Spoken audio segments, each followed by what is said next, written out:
Hey folks, it's Brad here. Listen, we are going to discuss real quick different types of rigs you can use to hopefully help you catch some more fish. We discuss, different, hooks a little bit. We're going to talk about bobbers. Do you use bobbers to catfish? Right? Well, we're going to talk about that. Stick around. We're going to discuss my 4 favorite types of rigs for catfishing.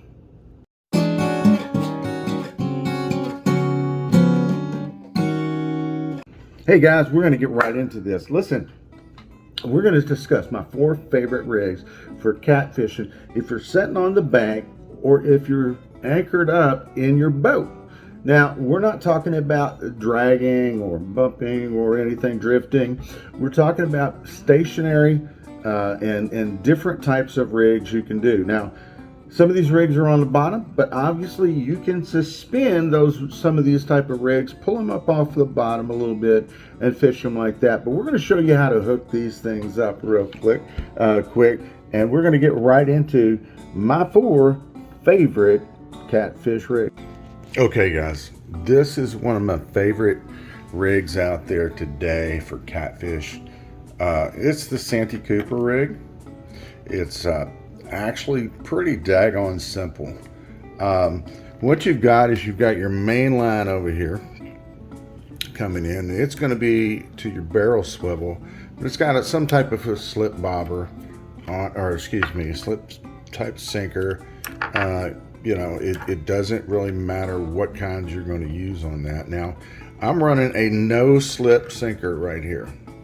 Okay, it's flat, it's going to hit that bottom and it's going to stay there. Okay, so it's there. There's your barrel swivel. Now, if you want, a lot of people will come in and they will put a bead here. Now, this bead is actually supposed to help protect this knot right here. When this slips up and down and hits that knot repeatedly, it could possibly break that line or loosen that knot, and you lose your rig. All right, so some people put a glass or a plastic bead right there to help protect that knot. Of course, then you're going to have your leader line hooked to your barrel swivel, again to keep and prevent twisting. We come on down and we're actually going to run a peg float. Now, you can run a regular peg float, or you can use something like this, a float like this. And again, it really doesn't matter. What you're designed to do is keep the bait.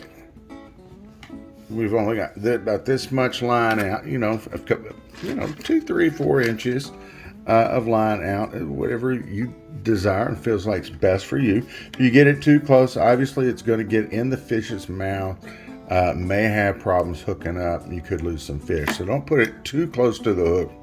Have a little space there.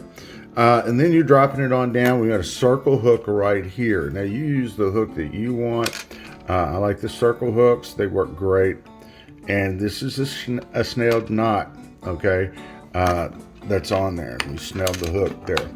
So again, your main line, you have your slip sinker of some kind right here. Then you're going your barrel swivel. Then you've got your leader line, or coming down here to a slip bobber, or excuse me, a peg bobber. And we're dropping on down to our hook. Now, what this is designed to do is float your bait up off the bottom. Okay, floating that bait up off the bottom. So if you've got grass or whatever too, it's hopefully going to come up above some of that, but still be right in that fish's face, right there, and easy access for him. To get a hold of that. So there you go. It's the Santy Cooper rig. It's a really simple rig. If you've never tried it, I highly recommend it. It is one of my favorites to get out there and catch some nice cats. Okay, give that one a try. Okay folks, next we've got an old favorite, the Carolina rig. Okay, so basically it's a very, very simple rig. You have your main line coming in, and you have a slip sinker on there, and then you have your swivel.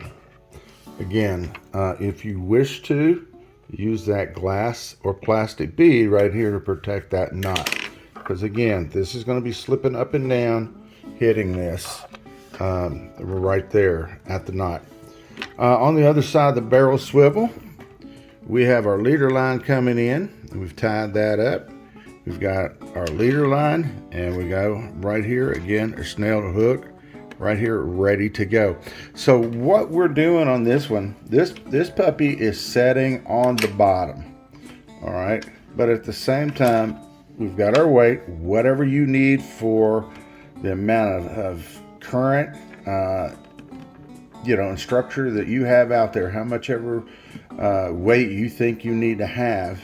If you need 3 ounces, 4 ounces, 5 ounces, whatever you need, obviously you want to use that. Also, make sure you're using your favorite hook. I think today I've just grabbed about a 5. That's what I found. In the circle hook here. That's what I had available and handy for me for this production.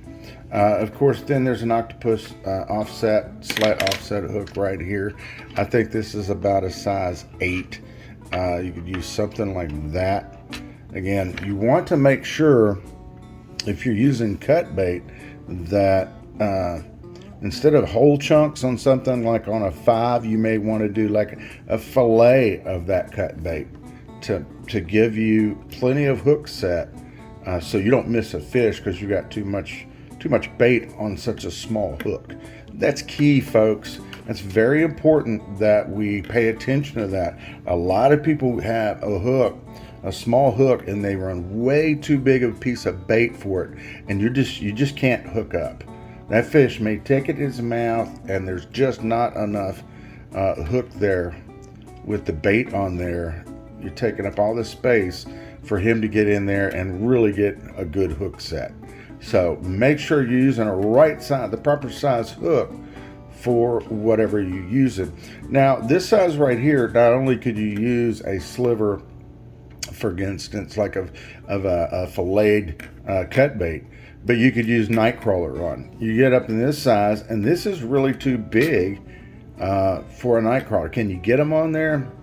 Yeah, sometimes you can squeeze them on there, but it is difficult a lot of times, and you're tearing that worm to pieces apart just trying to get them in there because this hook just rips them apart. So make sure, for whatever it is you're using, whether you're using worm, whether you're using cut bait, a live, if you're using a live bait or something like that, that you have the proper size hook. Again, on this one, it's on the bottom. You're fishing the bottom, but yet this has the ability to lay there, float around freely. But the other mindset here is there's little to no resistance when that fish picks that bait up initially. Okay? And that weight, even when it hits that, is slipping, right? So it's not going to feel a lot of resistance. And then you also don't have the possibility it starts to tug and pulls out of his mouth because the line is too tight. Because, like I said, maybe he just has part of that bait in his mouth and he hadn't taken that second bite and brought it all in yet, right? Especially if you're using large chunks. So, again, very little resistance for the fish. You're fishing on the bottom. There you go. Right there. Very, very simple rig.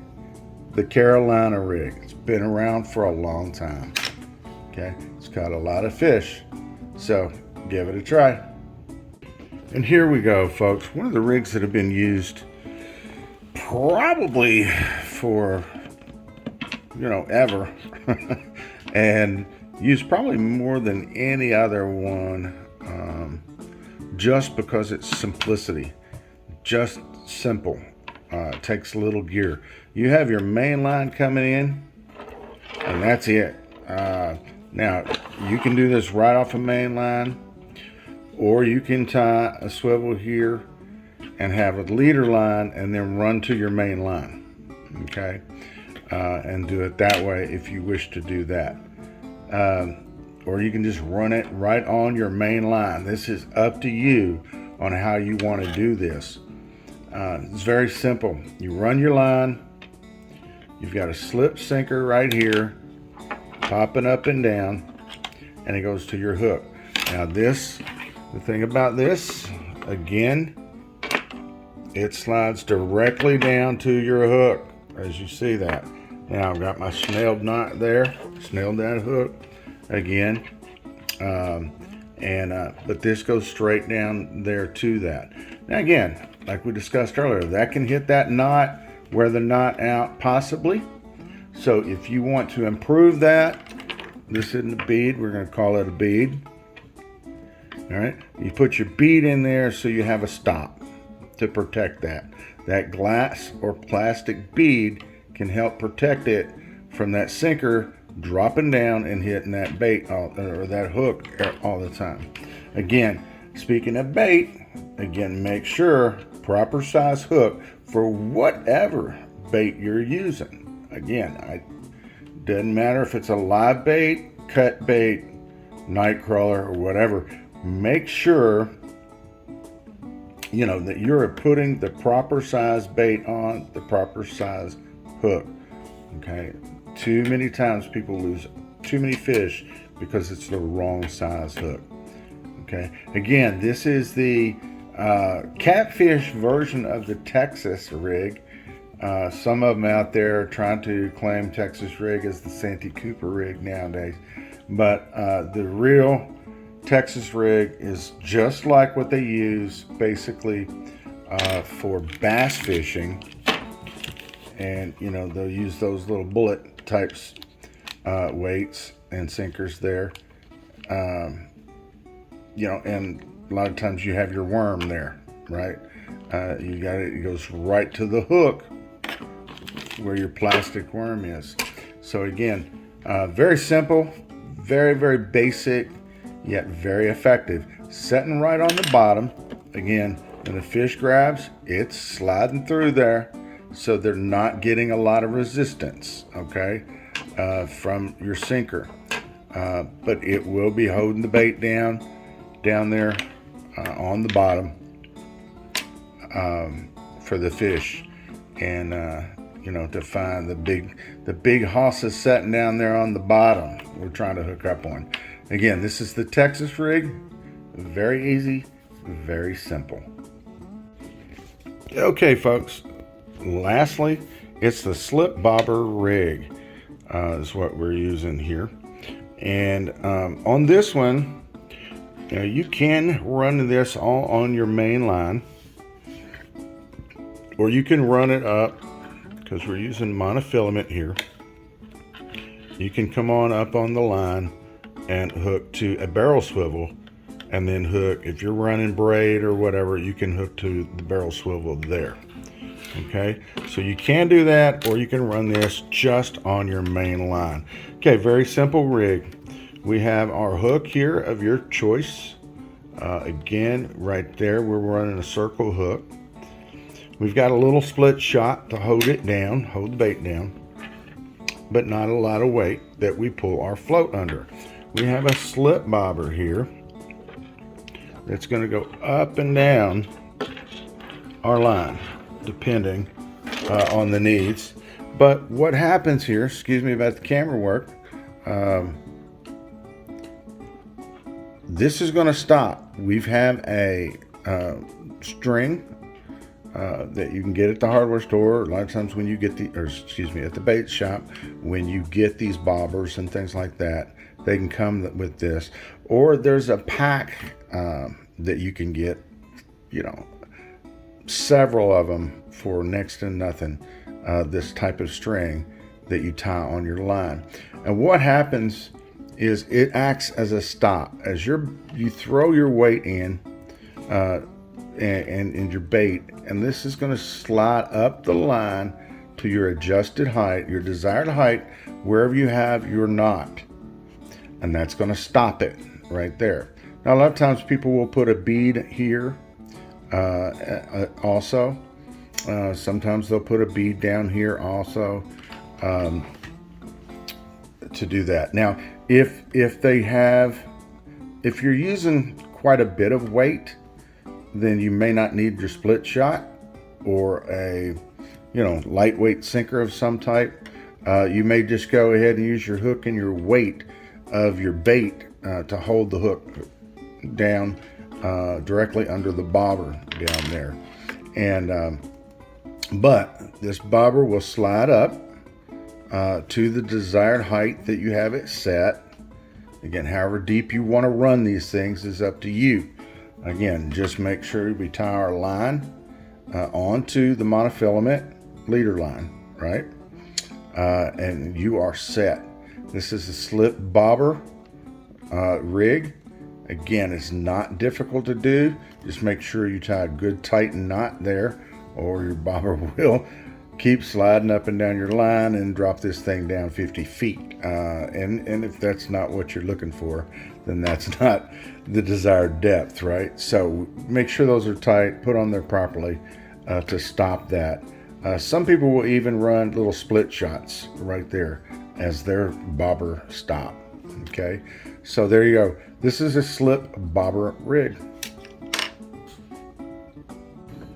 Hey folks, I hope you find these various types of rigs useful and helpful to you, that maybe it can help you catch a few more fish by giving you a few more options in your rigs.